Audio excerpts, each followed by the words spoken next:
here, back again with some more world history. We are continuing our journey into the period of 1450 to 1750, and our continuing look at the different empires of the era and focusing on how they ran their governments. Okay, so the last section was kind of just a brief overview of all the different states that we're really going to focus on. This section kind of starts out with the different ways we saw power centralized here during this era, and we've referenced this last section as well. But it was tax control, right? Controlling taxes, controlling the armies and navies, right? The military, right? And then also controlling religion, or at least utilizing religion to establish more control, right? And then they kind of brought some other examples, which some of these they don't even talk about later on. They talk about the temples in the Inca.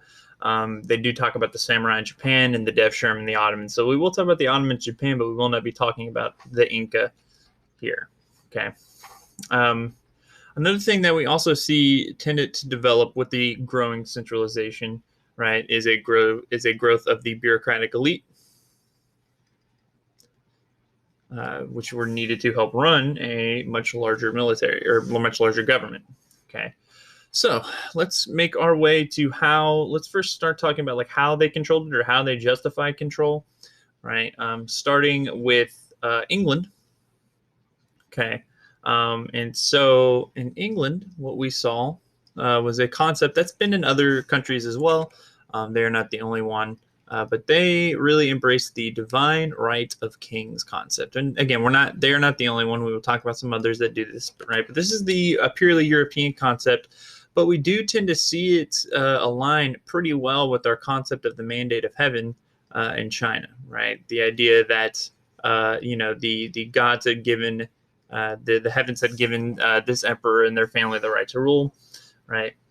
Except it's a little bit different, right? When a mandate of heaven can be revoked, especially when it's a famine or something bad happens. Whereas here, not so much, right? Okay, and so they focused this on England's King James the First. Okay, it's kind of the first one to really believe in this. At least they focused on him, right? But basically, this is both a religious and political authority of the country, right? Not only are they in charge of the political structure, but it also says, hey, that God has given them the right to rule. So therefore, kind of also nicely unifying that power together, right? So in England, the Tudor family, right? The Tudor family, which is going to rule for a little over 100 years. Relied on what are called justices of the peace. Okay, now what is a justice of the peace, you might ask? So justices of the peace were officials from the gentry, from the nobility, right, who basically kind of were jack of all trades, right, using the laws of the country, right, to kind of maintain peace, right. So they maintained peace in the countryside, maintained peace, and carried out the monarch's law.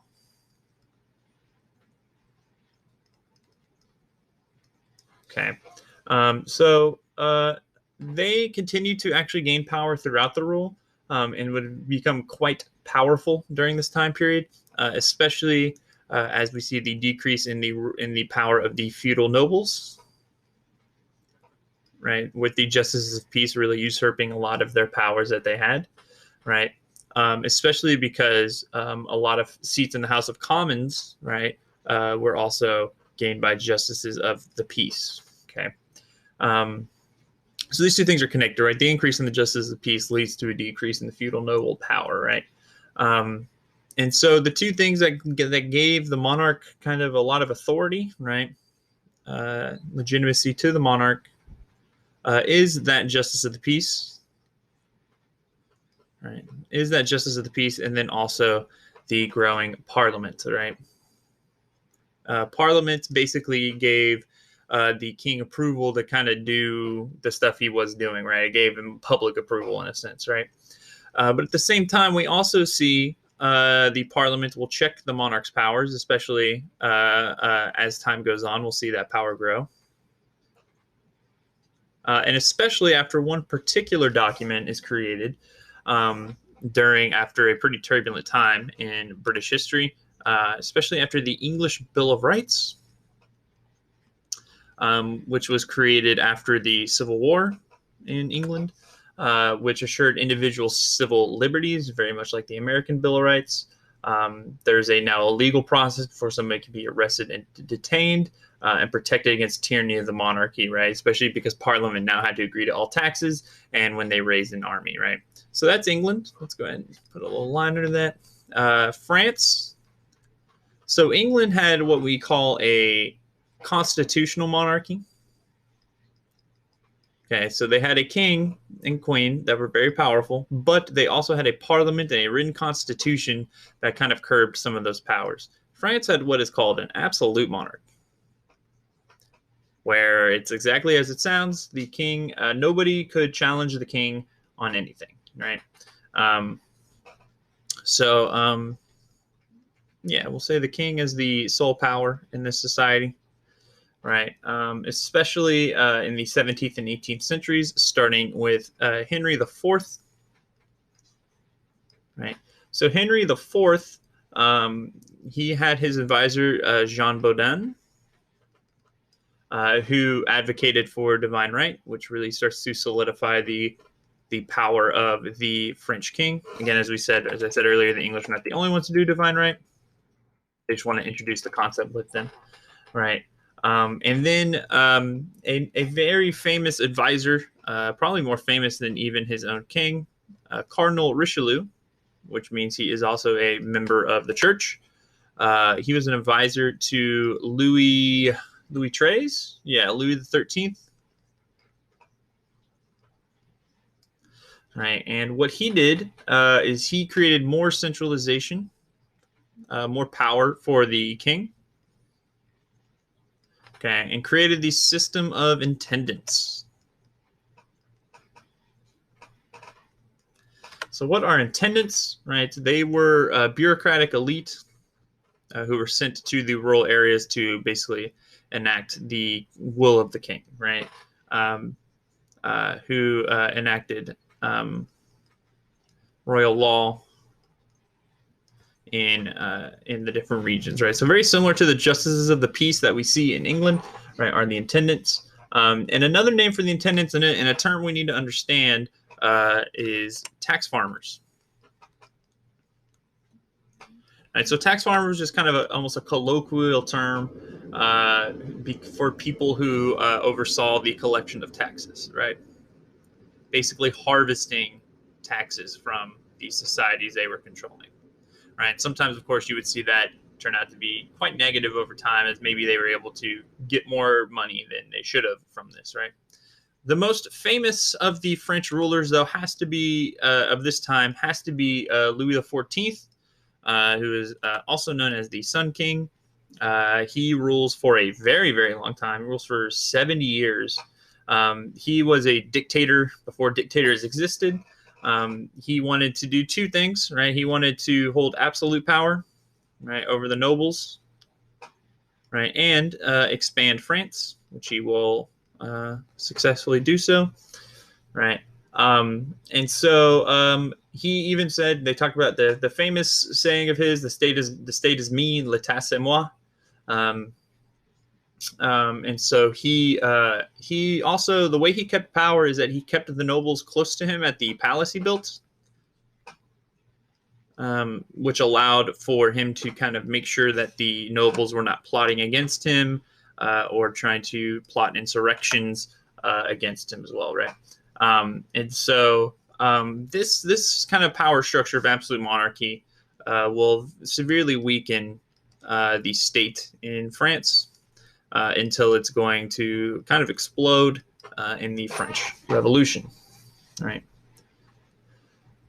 In Russia, so Russia's got an interesting system. I'm going to start Russia down here, but I'll probably end up going northward with it.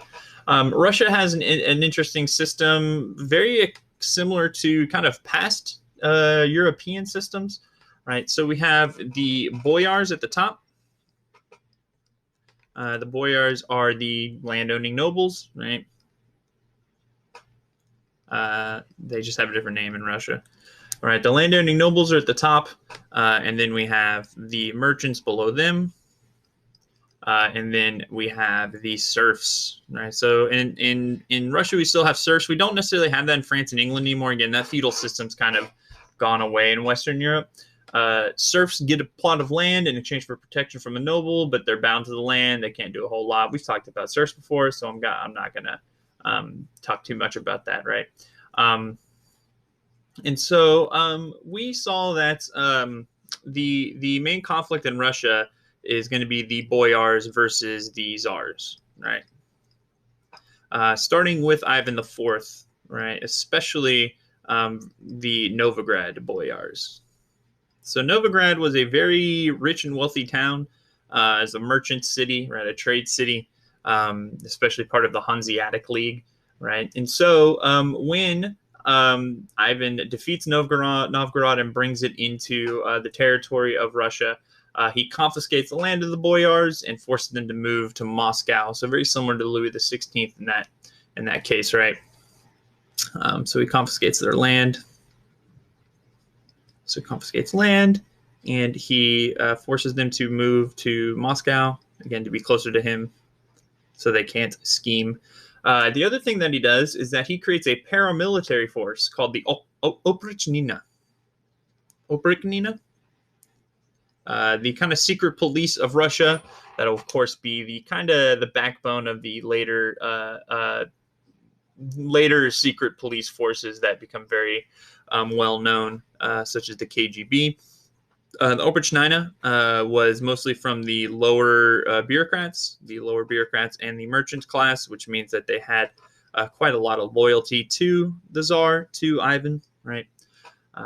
But the so after the Ivans, we kind of see the fade away of that dynasty, and we see the beginning of the Romanov dynasty after the era known as the Time of Troubles.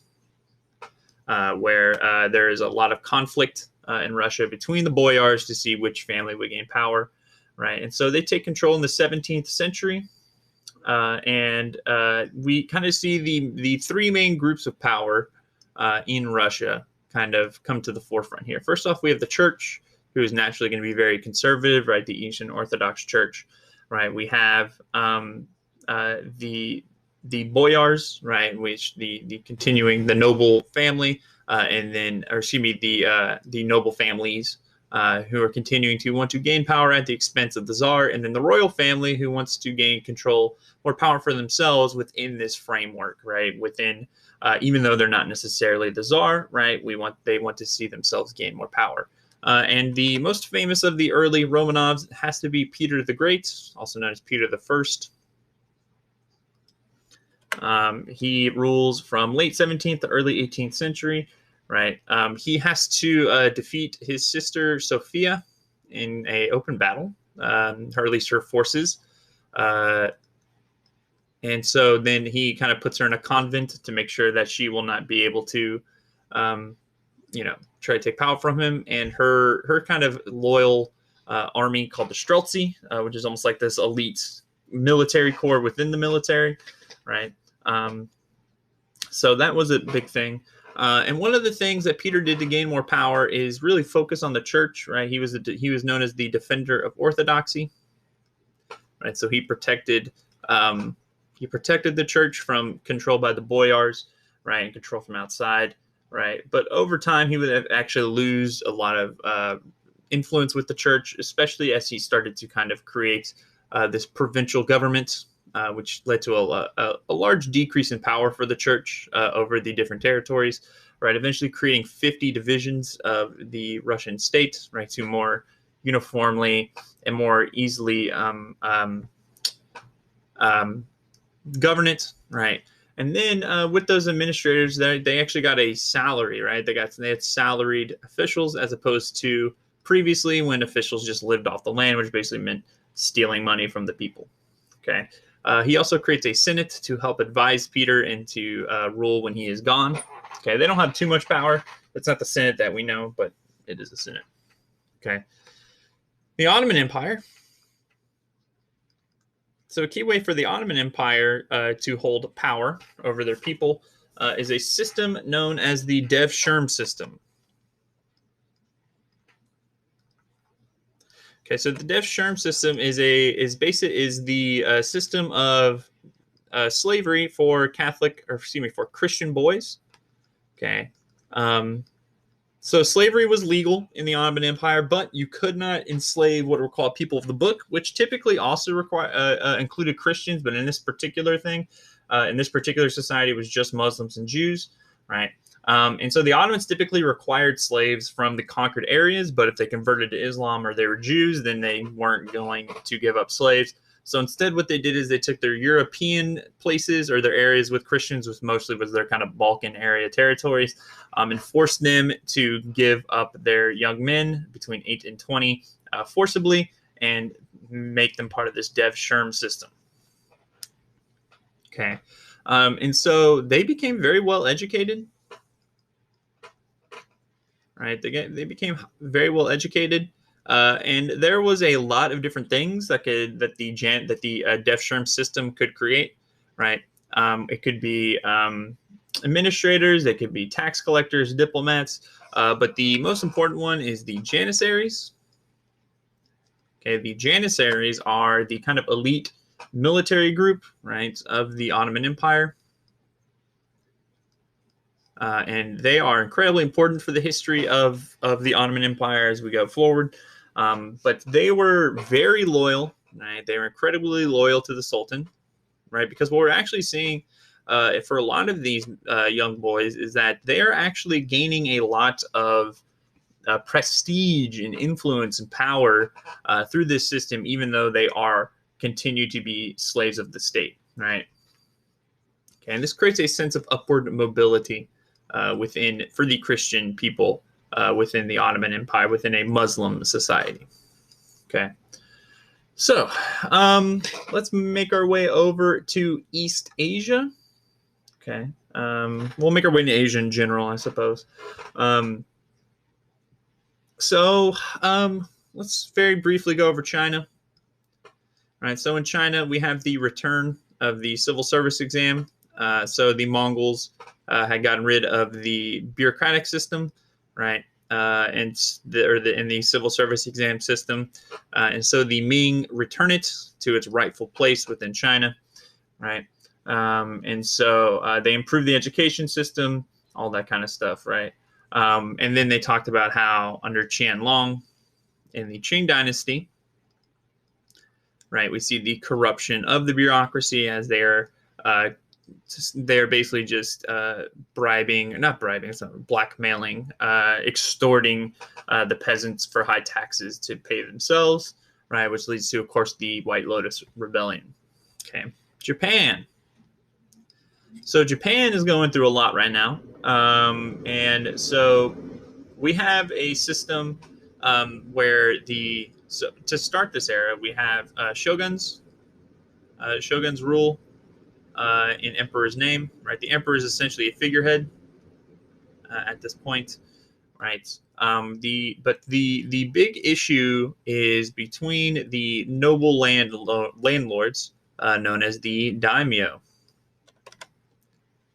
and the conflict between the different daimyo, which I think they said something like probably 250 daimyo overall, creates a lot of turmoil in Japan. And in this era, it is at its most pronounced, right? And each daimyo had professional warriors, right? Paid warriors known as samurai, right? So we have samurai for each daimyo. And on top of that, a lot of the daimyo have ambitions to conquer more territory.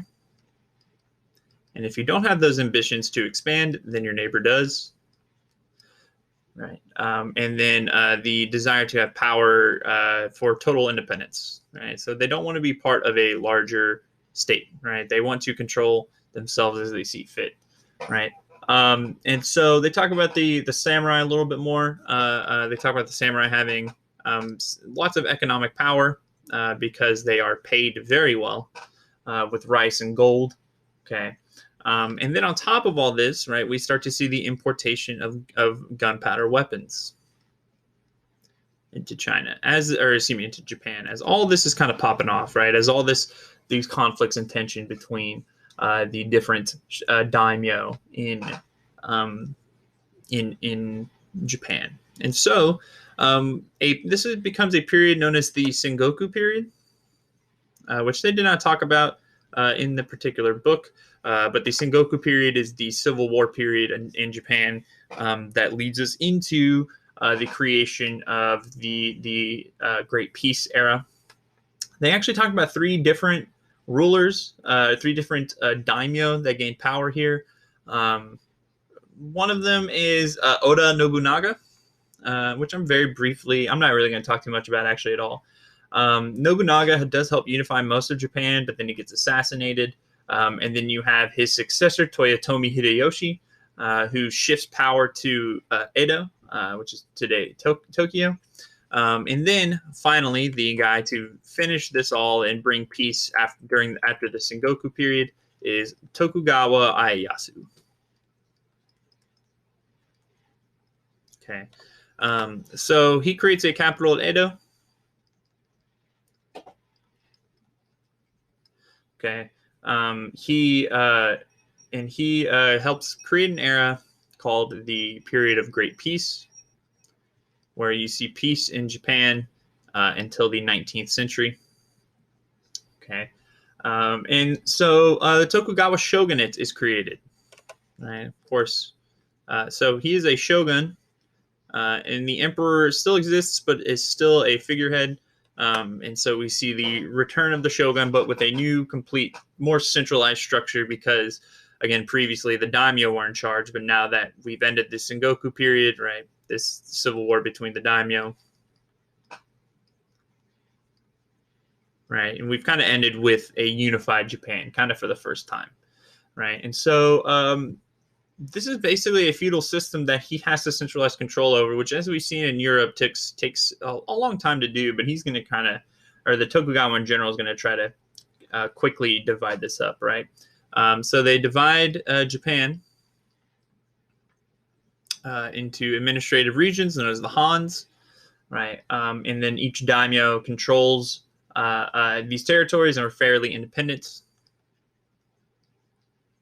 controlled by daimyo with independent armies.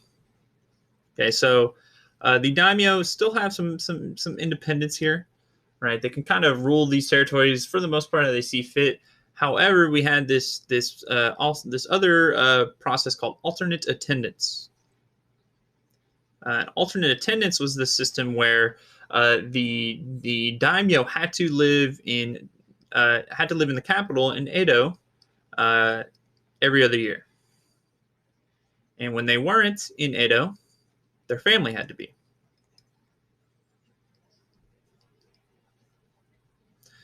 Basically, a hostage situation, right? They're taking hostage the families of the nobles, right? And so if of the daimyo, and if they do anything wrong or try to start a civil war, they're just going to kill their family, right? So that allows the shogun to control them, and so they're no longer necessarily independent rulers.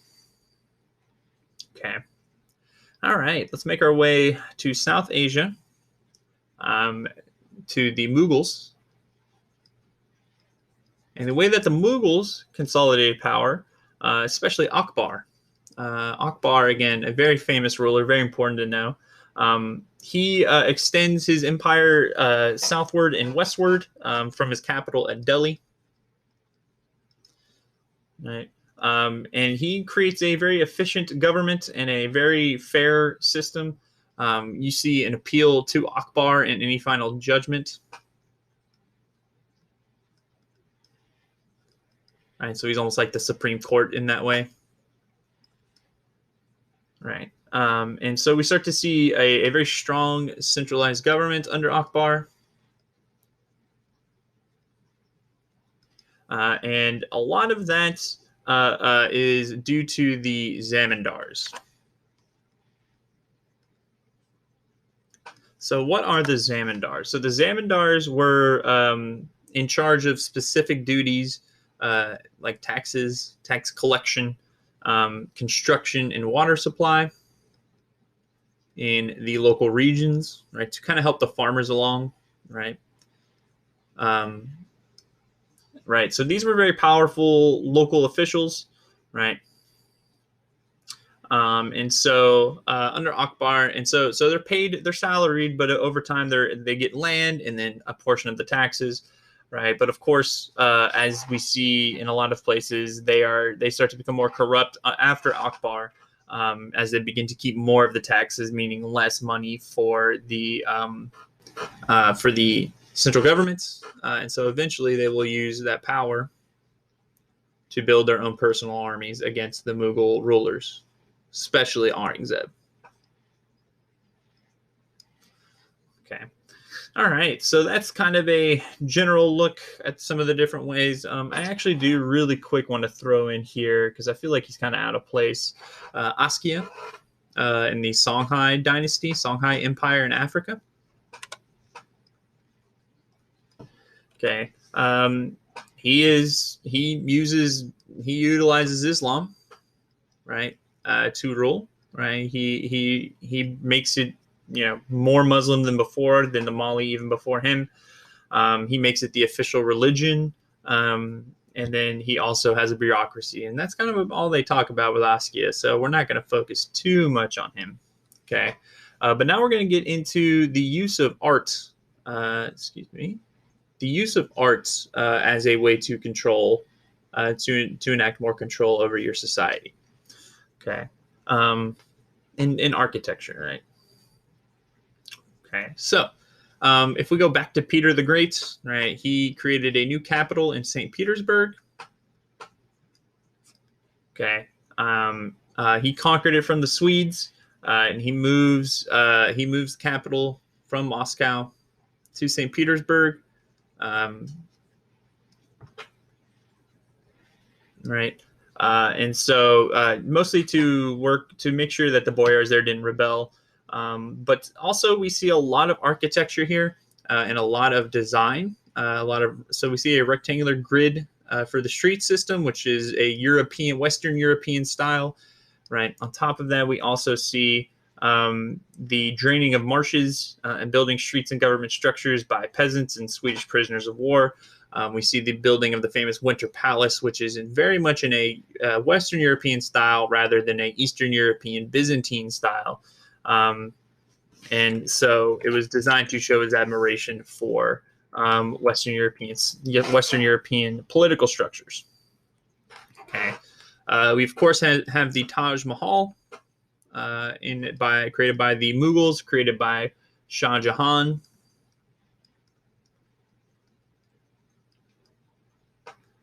Okay, it is a tomb for his wife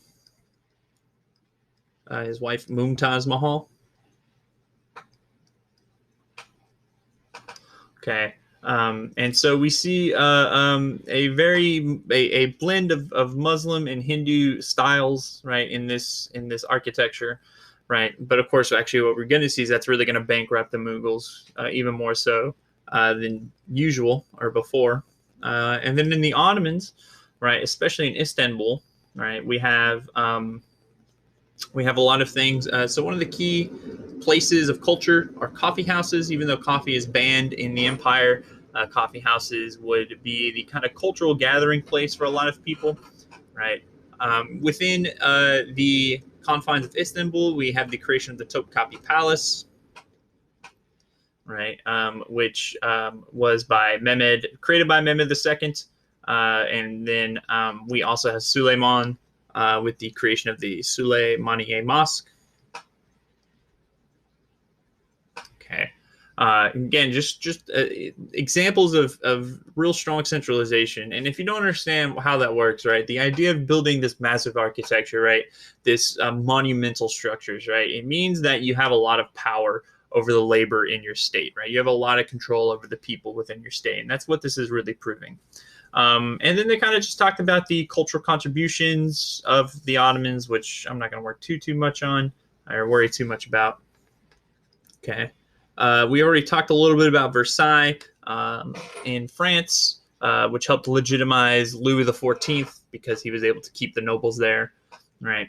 Not too much more there. Okay, the last section here we're going to talk about is how these empires were paid for, right? So in Russia, right, what we would see, especially under Peter, okay, so in Russia we have state-owned industries, which maybe gives it its preclusion to later on have things like communism, right? In particular, they talk about shipyards and the iron mines.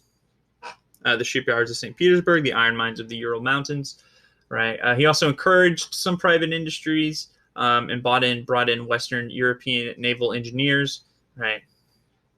But we don't really see that work, and so we start to see the forced labor in the harbors. Forced labor, basically peasants being forced to work the serfs, right, in urban areas, right? And then we see a head tax replace a land tax, which is very bad for the peasants because peasants usually have too many people and not enough land, right? They have a lot of children, but not necessarily a lot of land, especially because the nobles have control of most of that. Okay, so that's not a good system. Okay, both the Ottomans and the Mughals have a system of tax farming. Let's go up here. So the Ottomans and the Mughals both have a system of tax farming, which we also saw in Britain, where you have these local these local officials would basically be in charge of collecting taxes from local regions, right? Essentially harvesting taxes from the people, right? But this is very prone to corruption, right? We talked about the zamindars in the Mughal Empire, right? They become wealthy and corrupt by skimming money from these tax farmings. Okay, and then we see that burden, right? We see an overburden on agricultural villages here to kind of pay to make these men wealthy. Which is going to help lead to the economic decline of these states. Okay, in the Ming Dynasty, right, we see tax collection is actually going to be the responsibility of private individuals, right? Tax collection by noble families. And it's a little bit different. So what you see with China is that basically noble family, it's almost clan-like in its structure, and that noble families are essentially going to be the head family of a series of related families, maybe distant, maybe not, right? And so we see that them collecting this, right, they're not necessarily going to be putting a whole lot of corrupt pressure on their family themselves, right? We mostly see land tax, and the tax on land is not particularly high at this point. And then we'll eventually see that collected in silver, which will play a role later on, especially in their kind of collapse economically. Right, we see them. We see grains stored. Taxes were collected in grains though at first, and a lot of times those were stored in particular locations for emergencies. Right. So the problem is they become bankrupt once we see after military expeditions, after military campaigns, right? Kind of ends all of their extra surplus of food that they had built up. Okay. The last thing we have here is the tributary systems that we see in a lot of places, which is basically demanding money and recognition from a territory not conquered, but certainly subjugated. subjugated, right? So they've maybe in a war at some point, right, defeated them, and instead of saying, "Hey, we're going to take you over," instead said, "Hey, you're going to pay us money," right? For example, they talked about Korea for China, right? Korea for China. The Mexica had lots of tributes, right? That's pretty much how they ran their society, right? And then the Songhai as well had a tribute system. Okay, so that is essentially how governments worked in this era, right? From the organization with a heavy load of centralization during this era, to how they, got labor, to how they use architecture to help promote their rule, to how they collected taxes to make sure that rule continued. Okay. Thank you guys so much. In the next video, we're going to talk about how these governments used religion and how religion was important in each of these states, to see how that interacted with rule, right? And I will see you guys in the next one.